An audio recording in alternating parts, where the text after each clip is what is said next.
राधा मेरी मात है, पिता मेरे घनश्याम।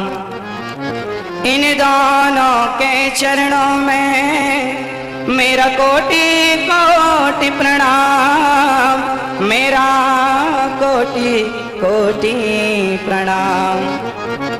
आग लगी आकाश में बरस रहे अंगार, संत न होते जगत में तो जल जाता संसार, तो जल जाता संसार। बोलिए श्री बागेश्वर वाला जी सरकार की जय, संत समाज की जय। स्वामी जी के द्वारा सुंदर कार्यों की जय, हिंदू राष्ट्र की जय, भारत माता की जय। जय श्री राधे, जय जय श्री राधे। उपस्थित सभी भक्तजनों को जय श्रीमन्नारायण, जय श्री कृष्णा। सभी माताओं बहनों बेटियों को, पिता तुल्य बुजुर्गों को, सबको जय श्रीमन्नारायण। पूज्य मलुक पीठ वाले महाराज जी जिनके चरणों की धूल ये दास बनने की कोशिश कर रहा है, ऐसे पूज्य स्वामी जी भगवत तुल्य पूज्य स्वामी जी के श्री चरणों में और पूज्य संत श्री आप सभी विद्वानों के, गुरुजनों के और संतों के श्री चरणों में बारंबार नमन। पूज्य स्वामी श्री धीरेन्द्र कृष्ण शास्त्री जी महाराज जी के श्री चरणों में आपके दर्शन से ही पूज्य बालाजी सरकार का दर्शन अनुभव हो रहा है। आपके चरणों की धूल ये दास अनिरुद्ध अपने माथे पर सजाता हुआ अपने आप को कृतार्थ समझ रहा है।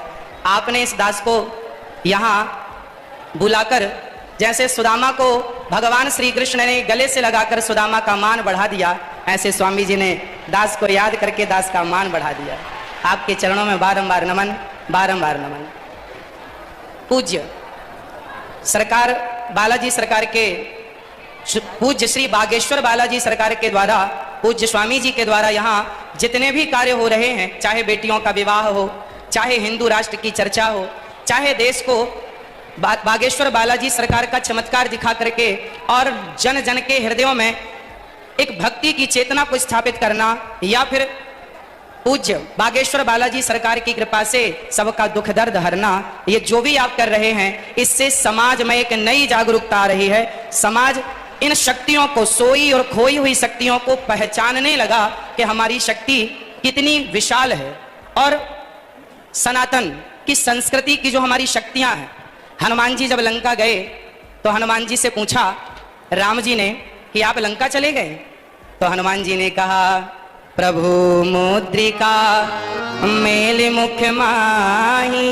हे प्रभु, ये मेरा कोई बल नहीं है, आपके नाम की जो मुद्रिका मेरे मुख में थी तो जलधि लांग गए अचरज नाही। यदि भगवत कृपा से हनुमान जी छलांग लगा के सेतु को, समुद्र को पार कर सकते हैं, तो उन्हीं हनुमान जी की कृपा से पूज्य स्वामी जी यदि समाज को जोड़ रहे हैं, हिंदू राष्ट्र का सपना देख रहे हैं, तो ये भगवत कृपा ही है और ये संभव है।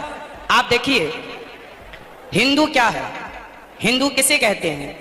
आज विदेशी आते हैं, आकर हिंदू बन जाते हैं और राम नाम की जपते माला भक्ति में रम जाते हैं। धरा ये जिस पर घूम रही, हम उसी केंद्र के बिंदु हैं। गर्व से कहो हम हिंदू हैं, हम हिंदू हैं, हम हिंदू। सनातन धर्म क्या है? सनातन संस्कृति किसे कहते हैं? आज समझने की बात है। जब हमसे कोई पूछता है कि आप कितने भाई हैं, तो हम कहते हैं हम 2 भाई हैं, हम 3 भाई हैं, हम 4 भाई हैं, हम 5 भाई, या हम सिंगल हैं। हम ऐसा परिचय देते हैं। यदि आप कितने लोग चाहते हैं कि हिंदू राष्ट्र बनना जरूरी है, चाहते हैं, तो आज से अपना परिचय बदलिए। और कोई आपसे पूछे आप कितने भाई हैं, तो ये मत कहो कि हम 1 2 3 4 5 भाई हैं, ये कहो हम टोटल 4 भाई हैं। और 4 कौन कौन? ब्राह्मण, क्षत्रिय, वैश्य और शूद्र। हम चारों जब संगठित होंगे तब हिंदू राष्ट्र बन सकेगा। यदि हम संगठित नहीं हुए तो केवल सपने सपने ही रह जाएंगे। इसलिए आज से हम कितने भाई हैं? कौन कौन? ब्राह्मण, क्षत्रिय, वैश्य, शूद्र, ये चारों मिलकर जहां सुमति तहां संपत्ति नाना, जहां कुमति तहां विपत्ति निदाना। जहां संगठन होता है ना, वहीं विजय होती है। जहां एकता है, वहां सब कुछ है, संसार की हर खुशी वहां है जहां एकता है। यदि हम बिखर गए, मुगलों ने, अंग्रेजों ने क्या किया, हम हिंदुओं को, हम सनातनियों को लड़ाया, आपस में लड़ाया। फूट डालो शासन करो किसका नारा था, तो आपस में लड़ाया उन्होंने, हम लड़ते चले गए और लड़ने का परिणाम यह हुआ कि हमारे देश के टुकड़े टुकड़े हो गए। केवल लड़ाई का परिणाम है ये। यदि हम संगठित रहते तो क्या मजाल किसी की कि हमारी तरफ कोई आंख उठाकर देख लेता। हमारे सनातन धर्म में चाहे ब्राह्मण हो, क्षत्रिय हो, वैश्य हो, शूद्र हो, आप बताइए, आज जिस छुआछूत ऊंच नीच की बात की जाती है, बताइए क्या हमारे सनातन धर्म में, क्या हमारे हिंदू धर्म में, क्या हमारे वेद पुराणों और ऋषि मुनियों के द्वारा क्या छुआछूत की भावना कभी थी?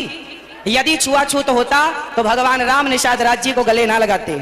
यदि छुआछूत होता तो भगवान राम माता शबरी के बेर ना खाते।